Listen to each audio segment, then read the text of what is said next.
좋아요, 알림 설정 부탁드립니다. 오늘 보실 분은 딘딘님의 사주를 볼 텐데요. 자체 컨텐츠에서 이제 사주를 본 게 있습니다. 그래서 연월 일시를 정확하게 얘기하셨기 때문에 저도 좀 궁금해서 사주를 보도록 할 텐데요.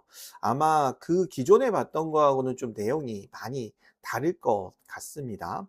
그 다음에 제가 이 사주를 봤을 때 지금의 딘딘님의 이미지와 상당히 많이 달라요. 그래서 제가 뭐 사주도 한 2만 명 이상 봤는데 진짜 비슷한 분도 계시지만 나 아닌 것 같은데요 하는 분들도 계세요. 왜냐하면 사주가 52만 개이고 똑같은 사주를 가지고 태어난 분이 한 50명에서 100명 정도 돼요. 통상적으로 우리나라만 계산했을 때도. 그렇기 때문에 모든 사람이 다 똑같을 수는 없잖아요. 그래서 좀 다른 부분도 있다. 대신에 이 사주는 요렇게 해석해 볼 수 있다. 요 정도로 생각해 주시면 감사하겠습니다. 일단 갑목이라는 성향을 가지고 있습니다. 갑목은 큰 나무예요. 그래서 진중하고 우직하다라고 이야기를 합니다. 한번 결정하면 결정한 대로 무조건 끝을 봐야 하는 성향이기 때문에 쉽게 결정하지 않는다라고 하는 게 바로 간목이라는 성향이고요. 외향적인 부분은 물론 있습니다. 왜? 한번 결정하면 자기가 결정한 것을 반드시 관철시켜야 하기 때문에 외향적인 부분도 있지만 쉽게 얘기하지는 않는 게 또 간목이라는 성향의 특징입니다. 이 사주의 가장 큰 특징은 바로 사오미라는 화국삼합이 된다는 게 가장 큰 특징입니다. 요게 뭐냐면 화가 엄청 강하다. 화가 한 뭉탱이로 모인다라는 개념인데 이 사주의 화는 바로 일복입니다. 이 사주는 일복이 엄청 강한 사주예요. 일복이라는 것은 되게 적극적이다. 최선을 다한다. 그로 인해서 인정받고자 하는 사람이다. 라고 하는 게 바로 일복이 강한 사주의 특징입니다. 그래서 좀 무리할 정도로 일만 생각하는 사람, 그게 일복이 있는 사주이고요. 더군다나 이제 사오미 화국삼합인데 이 화라는 거는 표출하고 표현하는 성향을 가지고 있어요. 그러니까 내가 열심히 일한 것들을 남들에게 표출하고 표현하려고 하는 사람이고 그만큼의 인정 욕구가 있는 사람이다라고 하는 게 바로 이 일복이 있고 화가 강한 사주의 특징입니다. 자, 그 다음에 있는 것은 바로 토인데요. 이 토는 조금 애매해요. 왜냐면 여기, 여기, 여기 세 개가 있는데 첫 번째, 여기 화국 삼합이 됐다고 했잖아요. 그렇다면 이거 어떻게 해석해야 되냐? 내가 열심히 일한 만큼 대가를 얻는다라는 개념이에요. 그래서 공돈은 없는 사주이기는 하지만 큰 돈을 벌 수 있는 사주이기도 합니다. 왜? 일한 만큼 버는 돈이니까. 내가 많은 일을 하면 그만큼 큰 돈을 벌 수 있다라는 개념이거든요. 그래서 일한 만큼 큰 돈을 벌 수 있는 사주라 재복은 있는 사주입니다. 자, 그런데 이 위에 있는 두 개의 재가 의미가 좀 없어요. 왜냐? 위에 있는 건 정신적인 것이라서 그렇습니다. 그런데 여기서 재밌는 게 있는데 이거는 사주 해석하시는 분들마다 좀 다르거든요.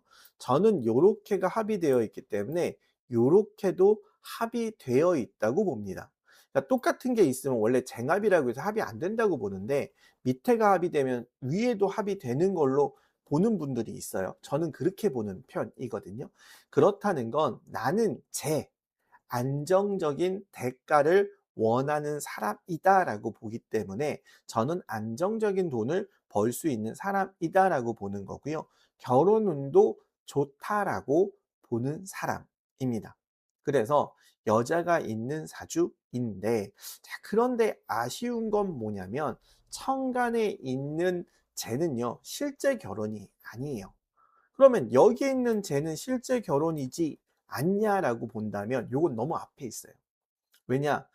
어릴 때거든요. 태어나서 25세까지. 그러니까 어릴 때 결혼 생각이 있었다라는 개념인데 요거는 그러면은 의미가 없거든요. 그래서 이 사주는 결혼을 못 한다라는 개념은 아닌데 결혼을 막 그렇게 중요하게 생각한다라고 보기는 살짝 애매한 부분이 있는 사주이기는 합니다. 자, 그다음에 이제 금이라는 기운이 있는데 금은 관운인데요. 여기 위에 있어요. 그래서 얘는 큰 의미를 두진 않아요. 태어나서 25세까지이거든요. 근데 여기에서 이제 조금 갈리는 한 부분이 뭐냐면 어렸을 때 관이 있다는 건 안정적인 거를 좋아하고 꾸준한 것을 좋아하고 한번 정해진 대로 하려고 하는 성향이 강하다라는 개념인데 이분의 어렸을 때가 그렇게 안정적이거나 꾸준하질 않아서 요거는 좀 '틀린데.'라는 생각이 드는 거죠. 또 하나는 뭐냐면 다른 것이 있는데 그거는 좀 이따가 운을 얘기할 때 얘기하겠습니다. 자, 그다음에 이 사주에서 가장 중요한 거는 바로 여기에 있는 인복입니다. 이 사주 인복이 정말 좋은 사주예요. 왜 그러냐면 사주를 보면 이 사주는 목이 하나 수개가 하나이기 때문에 네 사주 8자 중에 힘이 2개밖에 없어요. 그래서 이런 사주 이제 신약하다라고 얘기를 하고 그렇기 때문에 수와 목의 운이 정말 필요한 사주다라고 얘기를 하는 건데 이 수의 기운이 여기에 있기 때문에 인복이 정말 좋은 사주입니다. 그러니까 내가 열심히 노력하는 것만으로는 답이 없는데 누가 도와줌으로 인해서 내가 한 일을 평가받을 수 있고 도움받을 수 있고 그로 인해서 내가 성공할 수 있는 사주다라고 해서 정말 인복이 좋은 사주이고요. 더군다나 인복이 딱 하나만 있잖아요. 그러니까 이 사람 저 사람한테 휘둘리지도 않고 딱 필요한 사람이 도와줌으로써 내가 원하는 것들을 할 수 있는 사주이기 때문에 인복이 정말 좋습니다. 더군다나 편인인데요. 편인은 비즈니스적인 부분이 있어요. 그리고 이모처럼, 그러니까 친엄마처럼이 아니라 이모처럼 좀 적당한 거리에서 필요한 부분을 주고받는 인복이 편인입니다. 그래서 편인이 있다는 건 직업적으로 도움을 받는 건 정말 좋습니다. 왜? 사람을 아주 믿지도 않고 사람한테 아주 기대지도 않으면서 필요한 사람과의 관계를 유지하면서 내 일을 할 수 있는 거고요. 근데 여기서 편인이라는 인복은요, 사람 관계를 얘기하는 게 아니고요, 도움을 받을 때의 이야기를 하는 겁니다. 그래서 이 사주의 이 편인은 정말 좋은 기운이 있고 또 여기가 부모 자리이기도 합니다. 그래서 부모에게도 적당한 도움을 받음으로써 내가 성장할 수 있고 일을 함에 있어서도 비즈니스적으로 적당한 관계에서 도움을 받음으로써 내가 하고 싶은 것들을 할 수 있는 사주다라고 해서 이 사주는 인복이 정말 좋은 사주이고요. 그렇기 때문에 수목이 좋기 때문에 물가에 산다거나 검은색이나 청색이 이 사주한테는 아주 행운이 되는 색상이다. 자, 그런데 또 왜 다르다라고 얘기했냐면 바로 운 때문에 그렇습니다. 이 사주가 14세부터 33세까지 요렇게 금운이 있었거든요. 금운이라는 건 관운이에요. 정해진 대로 주어진 대로 해야 되는 것을만을 했다라는 개념인데 이분의 삶이 요때의 개념이 정해진 대로 사는 개념이 전혀 아니었잖아요. 그래서 '아 이게 안 맞을 수도 있겠다.'라는 생각이 드는 거죠. 물론 이분의 실제 얘기는 좀 다를 수도 있습니다. 그러나 이분의 모습만 봤을 때는 '관운 정해진 대로 주어진 대로 안정적으로 이게 맞나?'라는 생각이 드는 거죠. 자, 34세부터 운이 바뀌는데 을미라고 해서 이게 토운이고요. 이건 재운입니다. 34세 이후에 결혼운도 있고요. 또 하나 재물운도 있는데 얘가 오미합파입니다. 그러니까 사오미라는 그 미가 들어오는 거거든요.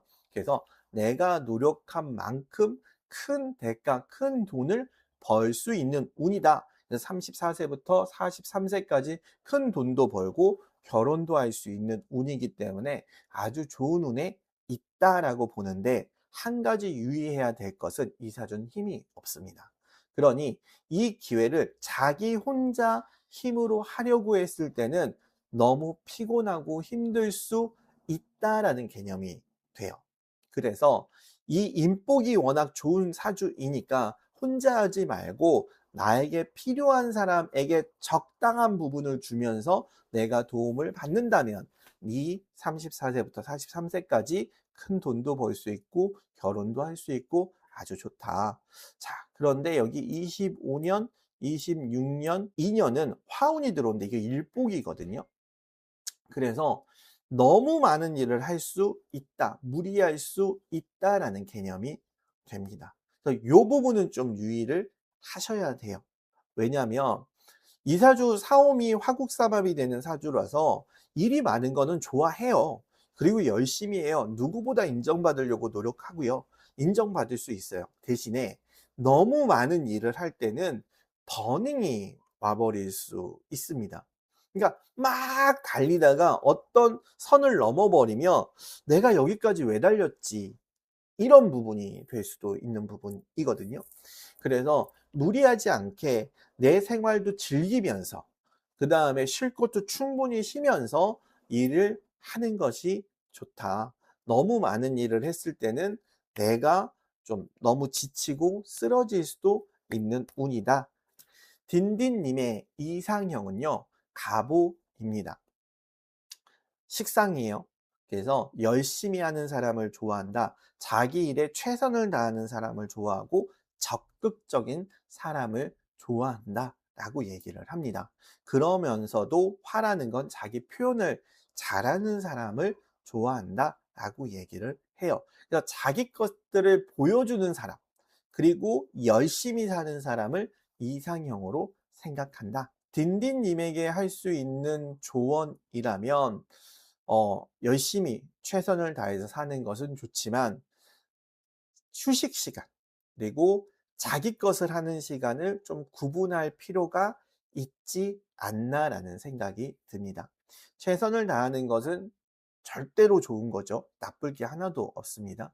하지만 그것이 자기를 너무 몰아붙이거나 너무 힘들게 한다면 자기 스스로가 자기에게 어느 순간 내가 왜 이렇게 살았는지에 대해서 확 하고 꺼져버릴 수가 있는 부분이 있거든요. 그래서 그런 부분만 좀 조심하시면 되겠다라고 얘기를 합니다.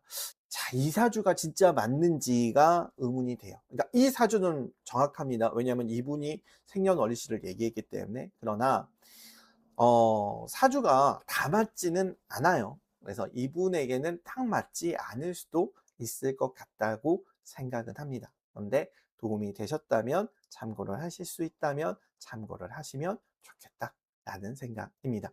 여기까지 딘딘님의 사주였고요. 언제나 행복하시고 좋은 일들만 함께 하시기를 간절히 기원 드립니다. 감사합니다.